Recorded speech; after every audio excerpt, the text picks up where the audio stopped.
Let's understand proof of work puzzle in details. Whenever a miner solves this puzzle, the computer then broadcasts its answer to the network. Full nodes and other miners on the network review the history of the ledger and also check miner's answer to ensure it includes only valid transactions. If all is correct, then this is the most recent valid block and it will be added to the blockchain. Only after this is done, other miners will start working on the new puzzle based on the results of this block. If this block is invalid, then network will not accept this block and this block will be removed from the chain. The miners on the network are programmed in such a way that they only work on the longest valid chain.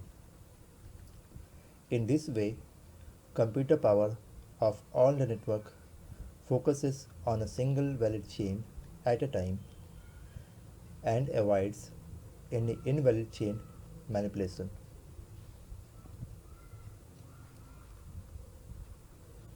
Previously, we have seen the steps of mining. Now, let's summarize the steps involved in proof of work or solving the puzzle. Miner will solve the puzzle by multiple attempts to find the nonce value to get the desired hash code combination as required by the Bitcoin code. Miner will get the nonce value after solving this puzzle. Nonce is the answer to the puzzle. Miner will then broadcast answer to all the computers in the network. The fourth step, other miners will also verify the transaction history and miner's answer to check if its answer is correct and valid. If it is valid, block will be accepted. If it is invalid, block will be rejected by the network. All the miners will now update their own copy of ledgers for this new block. They will now work on the new block, which is the next block. Now let's understand 51% problem. To implement an attack and create an invalid blockchain, I will need more computer than the honest miners on the blockchain. This is called the 51% problem. 51% problem states that if I can have a control of over 51% of the mining power of a blockchain, I will be able to create a fake transaction. On most of the major blockchains, 51% attack is almost unfeasible as they already have tens of thousands of miners with high amounts of computing power.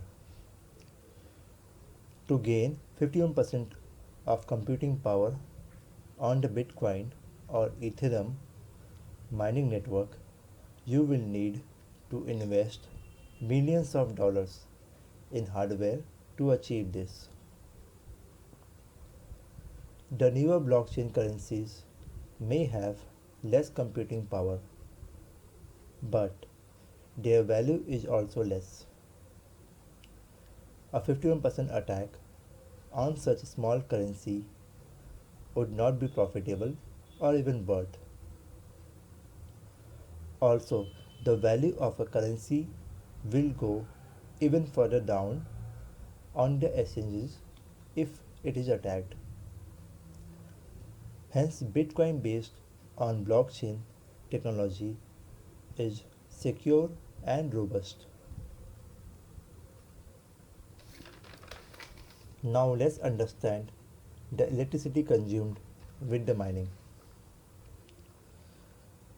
Proof of work is a highly secure technique, but it consumes large amount of electricity as thousands of computers are working on the same problem.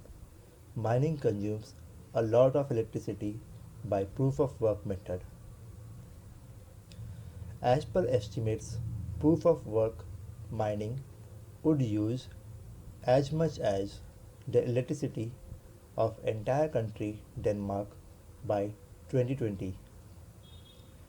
This high electricity consumption leads to high electricity bill which are paid in fiat currency.